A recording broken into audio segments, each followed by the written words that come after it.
Voilà, et l'énergie vie, santé, force, elle s'expanse parfaitement dans tout ton système nerveux central et périphérique, dans tous tes muscles, dans tous tes os. Séance privée chez Ludovic Obraniak. Depuis 4 ans, le footballeur collabore avec Jean-Luc Stachura, qui se définit comme consultant en accompagnement de la réussite. Cette énergie électromagnétique émise par tes cellules, c'est sur lequel on agit actuellement pour régénérer les organes. Maintenant, tu vas te lever et tu vas marcher un peu. Voilà, en marchant, allez. Non, vie, santé, force. Voilà, augmentation de vie, santé, force. À chaque pas que tu fais, maintenant, l'énergie de vie, de santé et de force augmente en toi. Mentalement, psychiquement et physiquement. La séance dure un quart d'heure. Blessé aux adducteurs et incertain pour le prochain match, Obraniak fait appel à son préparateur mental personnel. Ok, c'est bien Ludo. Ok. Ok, tu sentais que ça travaillait quelque part? Et où? L'adducteur. À l'adducteur. Voilà. Parce que c'est ça, en fait, quand il y a une blessure, il y a un déficit automatique d'énergie à l'endroit où on s'est blessé. C'est quelque chose d'assez bizarre quand même. Tu ressens des fourmis dans les pointes de pied, dans le bout des doigts. Et puis quand tu finis une séance, t'es un peu déstabilisé. Il m'est arrivé de tituber un peu, d'avoir comme si t'avais un peu une hypo. Ça bouge un peu, quoi. Ouais, je sens que ça va Enfin, voilà, ça va aller. Tu vas voir, pour les adducteurs. J'ai cette capacité, on va dire, de très vite sentir les problèmes des gens. C'est-à-dire là où ça ne va pas dans le corps. Je le sens tout de suite. Et une chose qui est sûre, il y a une diminution nette des blessures et les séances permettent de récupérer 2 fois plus vite. C'est ma station essence, un peu Jean-Luc, sauf que au lieu de faire le plein de gasoil, je fais le plein d'énergie finalement. Je sais que ce soir, je vais être particulièrement fatigué. Et puis demain matin, normalement, la douleur à l'adducteur devrait être moindre et je devrais être en bonne forme. 3 jours plus tard, Obraniak joue contre Saint-Étienne et marque. Ni le joueur, ni son préparateur mental n'ont souhaité nous communiquer le montant de cette prestation.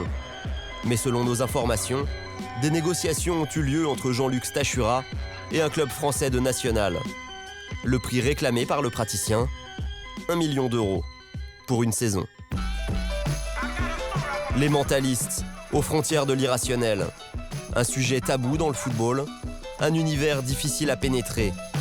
Leur efficacité est impossible à prouver, mais de plus en plus de joueurs font appel à leur service pour chasser leurs doutes, retrouver la confiance ou simplement optimiser leur performance. La plupart des stars du foot sont convaincus de l'importance du travail mental. A preparação psicológica é muito importante para os atletas. C'est la tête qui commande les jambes. La preparación mental es el jugador que tiene que hacerla. Pour arriver professionnel, de toute façon, il faut un certain mental. Qu'est-ce qui fait la différence? À qualité égale, c'est le mental. Ils sont comportementalistes, consultants en performance ou sophrologues. Mais comment travaillent-ils? Qui sont-ils vraiment? Des précurseurs ou des charlatans? C'est les seuls qui ont la bonne technique, qui ont le grand savoir et qui disent « moi je sais faire, les autres savent pas faire ». Tous les jours j'ai des gens qui veulent nous montrer qu'ils sont capables de nous faire gagner la Coupe du Monde.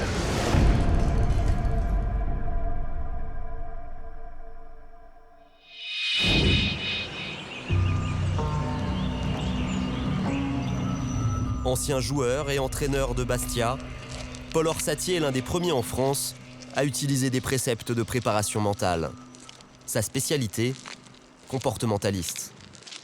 Je suis dans l'observation, l'étude des comportements, à travers des attitudes, à travers des gestes, à travers des paroles, à travers un regard, à travers des colères, à travers des sentiments qui vont être exprimés. Et moi, je vais les prendre, les triturer, et après, je vais faire ma petite préparation comportementale. Il y a 2 ans, Paul Orsatier était intégré au staff du FC Lorient. Regarde, tu es assis, les coudes comme ça. C'est l'incertitude, ça. À 72 ans, il ne collabore plus avec le club breton, mais continue de suivre gracieusement des joueurs de l'effectif, comme Alain Traoré. Ça veut dire que je suis fort. Mais quand on est comme ça et comme ça, ça veut dire je suis fort, je veux montrer que je suis fort, Mais regarde ta main gauche, elle est sous le cœur. Ouais. Donc ça veut dire je suis un affectif. Sois un affectif et c'est tout. Hein? J'ai eu une enfance difficile, donc ça fait que je me suis plus rapproché de ma famille, de mes amis. Donc voilà, j'ai du mal à faire la part des choses entre la famille, les amis, le football, et puis voilà, ma réussite. Ton problème, tu es en train de rencontrer, c'est un stress qu'on t'impose. Qu'est-ce qui va t'imposer un stress? Tes âges, ton agent, la presse qui va te solliciter, tes copains qui vont te solliciter, on va t'imposer des tas de choses. Et là, tu perds ton énergie, Alain. Tu perds ton énergie. Et il ne faut pas perdre cette énergie, parce que toute l'énergie que tu perds là, tu la retrouveras plus là. Ouais. Oui ou non? Oui. Bon. Alors maintenant, si tu veux pas réussir, ça sera ta faute. Hein. Bah, si je ne veux pas réussir, je ne quitte pas le Burkina pour venir ici. Tu le sais, Polo, dès le premier jour qu'on s'est vu, je t'ai dit, moi je vais aller plus haut. Mais tu vas aller plus haut. Mais fais ce que je te dis. Fais ce que je te dis et tu verras. Ok, il n'y a pas de souci. Allez. Je t'appelle. Ciao. Une méthode qui satisfait les joueurs, mais pas forcément l'entraîneur lorientais. Paul Orsatti n'est pas le seul coach mental avec lequel Christian Gourcuff a collaboré, mais sans doute le dernier. J'y crois pas déjà. On est beaucoup sollicité par ces personnes, donc quelquefois il y en a. On a commencé une coopération et puis on a bien vu que ça marchait pas du tout, quoi. Voilà, donc j'étais sceptique au départ, mais bon, maintenant je suis plus sceptique parce que je sais un peu comment ça se passe. Il y a un créneau, beaucoup de personnes ont cherché à s'imprégner dans ce registre. Est-ce qu'il y a des escrocs? Escroquerie intellectuelle, oui, je pense qu'il y en a pas mal, oui. Chez des personnes fragiles, oui, on peut avoir des gourous, carrément. En Ligue 1, le sujet est tabou. Le PSG et Monaco n'ont pas souhaité nous indiquer s'ils collaboraient avec un professionnel du travail mental, estimant ces informations confidentielles. Un seul club, Lille, l'assume publiquement, alors que l'immense majorité des cadors européens le reconnaît naturellement. Les clubs français travaillant peu avec des spécialistes, les joueurs qui souhaitent progresser mentalement se retrouvent seuls face à un choix difficile. À qui faire confiance ? Les gens ont toujours eu un peu peur de ce qui était un peu nouveau, de ce qui sortait de la normale, sachant que ce que fait Jean-Luc dépasse un peu le terme de normalité. Moi, personnellement, je crois qu'il y a d'autres plans que le plan du hasard ou le plan de la chance, ou bien sûr ça en fait partie, mais ils pourraient danser autour de moi en chantant à Kumbaya, et surtout les résultats qui allaient être perceptibles sur la durée. Le préparateur mental de Ludovico Bragnac est conscient que ces techniques peuvent étonner, voire choquer. Quand vous dites que vous avez une méthode qui permet à n'importe quel athlète de dépasser ses limites physiques et de battre son record en quelques minutes, effectivement, ça surprend. C'est évident. Et un préparateur mental qui me dit qu'il va avoir un impact direct tout de suite sur l'équipe, sur le comportement du joueur, et qui affirme les choses comme ça, je pense que ça part sur des très très mauvaises bases. Docteur en sciences du sport et ancien préparateur mental de Robert Pires, Charles Debris travaille avec des footballeurs depuis plus de 10 ans. Sa technique à lui, rendre le sportif plus professionnel en analysant les moindres détails. Il y a un bon dynamisme, il y a une bonne motricité, bonne occupation, libérée, pas de tension particulière. Au programme de la séance du jour avec l'attaquant sochalien Édouard Butin, un entretien suivi d'un travail vidéo. Est-ce que le coach a donné des consignes au moment du passage à 10 ? Juste sur un changement de position, justement, que je passe à gauche pour prendre la place de celui qui n'était pas sorti, mais sinon, non. Tu penses que tu peux mieux la prendre, celle-ci ? Ouais. Je fais tout à fond, alors qu'en fait, je pense que je peux prendre un temps pour peut-être même la prendre à l'intérieur du pied. Ce genre de méthode aussi agace le technicien qu'est Christian Gourcuff. Je me méfie beaucoup des préparateurs mentaux qui s'intègrent après sur les aspects tactiques. Alors là, ça devient gênant, quoi. C'est-à-dire qu'il y a beaucoup de joueurs qui ont des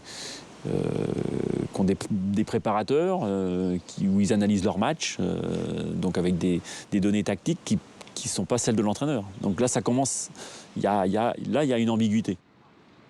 Lors de ses déplacements, Charles de Bris n'hésite pas à démarcher directement les joueurs, comme ici le jeune Sanjin Persic sur le parking du stade Bonal. Les joueurs entre 19 et 20 ans, vous avez besoin d'être accompagnés, que vos matchs soient observés, que les matchs soient analysés. Si tu me dis que tu veux t'imposer, c'est le cas des jeunes joueurs, tu veux t'imposer en Ligue 1, devenir titulaire en Ligue 1, ça c'est mon métier. Bon, moi je vais te faire devenir titulaire en Ligue 1, ça c'est mon métier, je vais te faire travailler. Tu as la tranche de revenus entre temps et temps, bon, les joueurs, ok, pas de souci. D'ailleurs tu gagnes de l'argent puisque tu progresses, ton salaire augmente. Donc. Et puis voilà, et ça se fait naturellement. Allez, bonne journée. À bientôt. Allez, à bientôt. Les tarifs de Charles de Bris, entre 500 et 2000 € par mois, selon le revenu du joueur. Édouard Butin investit par exemple environ 10 000 € par an dans sa préparation mentale. Un prix à payer pour ceux qui veulent mettre toutes les chances de leur côté. Malgré le scepticisme ambiant en France, des joueurs en font le pari. 3 d'entre eux ont même vu leur carrière transformée. Éric Carrière, quadruple champion de France. Je suis parti de tellement loin. Quand j'avais 18 ans, je jouais en promotion d'honneur. J'étais celui qui courait le moins vite et qui sautait le moins haut. Sans le travail mental, je ne serais pas devenu meilleur joueur de Ligue 1 en 2000-2001. Ça me paraît évident. Robert Pires, champion du monde. Je ne mettais pas un pied devant l'autre. Je devais faire un contrôle ou une passe. Ça m'échappait parce que je sais que mentalement, psychologiquement, j'y étais pas. Et justement, je pensais à ce qui se passait dans ma vie privée. Et c'est vrai qu'après, j'ai retrouvé un peu mes sensations, j'ai retrouvé mes qualités. Ludovic Obraniak, vainqueur de la Coupe de France 2011. L'histoire veut que j'avais dans l'idée de quitter la finale, c'est-à-dire que j'étais tellement déçu et comme j'avais souvent des réactions extrêmes. Je l'ai appelé à ce moment-là, on en a discuté, on a fait une séance et puis finalement il m'a convaincu du contraire et c'est moi qui ai mis le but de cette fameuse victoire. Cette frappe, je peux pas te dire que j'ai fait exprès qu'elle monte pour qu'elle descende. C'est un truc qui arrive auquel voilà, t'es pas préparé et finalement lui s'en doutait un petit peu. Tu te dis finalement les carrières, la vie, finalement ça se tient à rien. Face à des pressions populaires, médiatiques et financières toujours plus fortes, les acteurs du foot cherchent des soupapes de décompression, des moyens de chasser le doute. C'est le cas pour les joueurs, les entraîneurs, mais aussi les arbitres.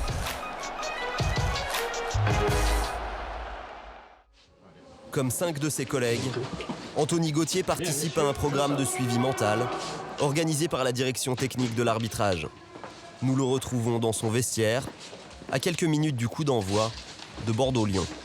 C'est maintenant, donc on prend du plaisir sur ce qu'on a à faire et on n'oublie pas les 3 mots qu'on a prévus tout à l'heure. Courage, concentration, collectif.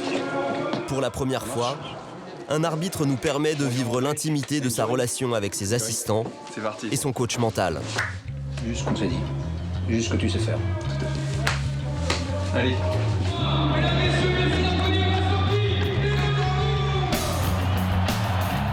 Le préparateur d'Anthony Gauthier filme avec ses lunettes et entend grâce à son oreillette. Il est en relation directe avec les arbitres. Il analyse leur communication entre eux et avec les joueurs. Ça me permet, moi, de mieux comprendre si parfois il y a le bon mot avec le bon comportement et tout est bien adossé, parce que ça, c'est le plus important. Voilà, donc on regarde et on vérifie ça. Les Bordelais marquent les premiers. Et la tension commence à monter.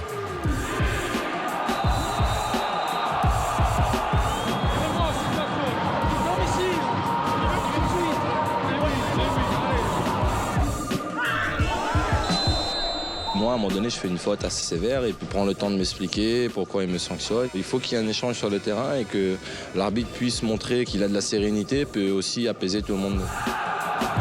C'est là, dans ces impacts-là, où on peut voir véritablement si les arbitres arrivent à dominer véritablement leur mental. Là, pour l'instant, et j'espère pour lui que ça va continuer jusqu'à la fin du match. Il est dans le match. Là. Et Anthony Gauthier reste lucide. Quand Lyon égalise dans les arrêts de jeu et l'emporte même sur un but à la limite du hors-jeu. Un sans faute pour le corps arbitral. Alors évidemment, il y a eu des débuts de conflits et ce qu'on avait travaillé avec Hervé, c'était la façon de déminer certains conflits uniquement avec une parole, un geste, une posture, une réaction, un regard. Je pense que c'est ce qui peut apporter maintenant une plus-value par rapport à cette préparation mentale et donc qui permettent de gérer de façon un peu plus optimale certains conflits. Vous savez. 45 minutes après le coup de sifflet final, Jean-Michel Aulas vient saluer les arbitres dans leur vestiaire, comme après chaque rencontre de l'Olympique lyonnais. Bon, je fais pas de compliments parce que comme j'ai gagné, il va croire que je le complimente. Ça fait suffisamment longtemps maintenant qu'on se côtoie que La préparation physique pour tous les hommes qui ont à prendre des décisions dans des contextes de pression est indispensable, et la préparation psychologique encore plus, parce que le stress est quand même un des éléments de conditionnement de l'attitude qu'on peut avoir. Connu pour ses attaques répétées envers le corps arbitral, le président lyonnais tente aujourd'hui lui aussi de maîtriser ses émotions. Les amis qui m'ont dit t'es vraiment con quand tu t'énerves bêtement après un arbitre. Et vous voyez, bon, même le public de Bordeaux ce soir encore a scandé mon nom, et ça m'horripile. Et ça, c'est le prix à payer des erreurs que j'ai faites auparavant. Voilà. Donc j'ai qu'à m'en prendre qu'à moi-même, et non plus aux arbitres. Et vous travaillez avec un préparateur mental ?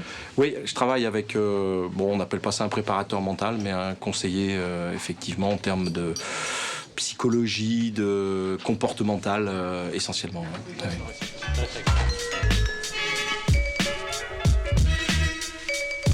À la fédération, on a pris conscience du phénomène. Le football a tellement évolué physiquement, techniquement et tactiquement ces dernières années que le travail mental constitue l'un des derniers leviers de progression. Les formations d'entraîneurs en intègrent désormais des notions. Vous imaginez autour, il y a 40 000 spectateurs, que ça crie, ça bouge, donc déjà on se met un petit peu dans sa bulle, on va mentaliser et puis se mettre dans les conditions de match. L'objectif, que les entraîneurs disposent des outils pour former mentalement leurs joueurs. Voilà, j'imagine que je cours, je vais plus vite que l'adversaire, je dépasse, je déborde, je centre, je tire quand vous voulez, allez hop, et je relâche.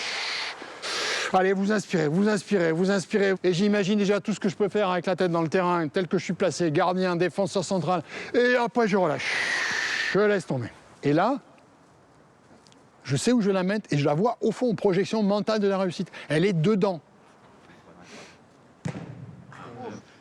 Oh. Il y a du boulot au niveau mental. Hein.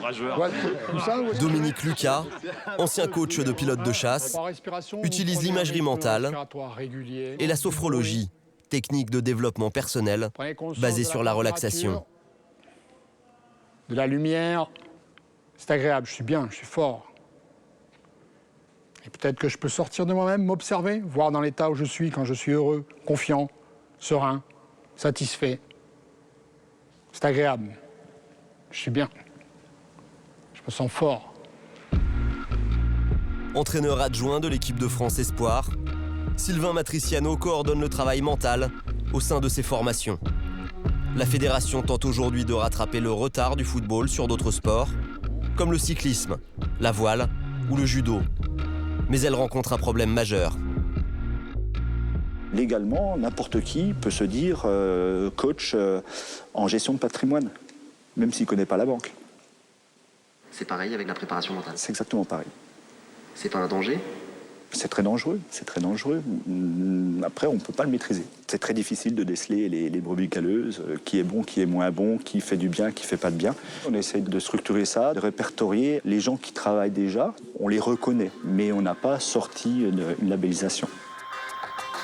N'importe qui peut donc se dire préparateur mental aujourd'hui en France. Au sein de la fédération, Didier Deschamps a ses convictions. La préparation mentale des Bleus, c'est son domaine. Il a lui seul remobilisé ses troupes face à l'Ukraine pour qualifier l'équipe de France pour la Coupe du Monde.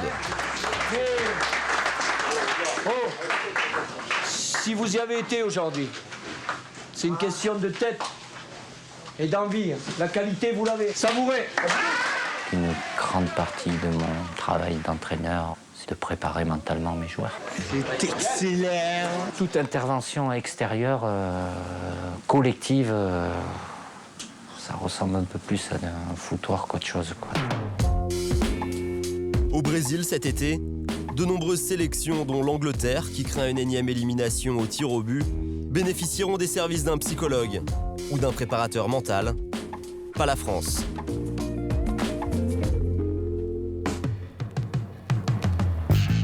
un autre entraîneur est passé maître dans l'art d'optimiser le potentiel de ses joueurs.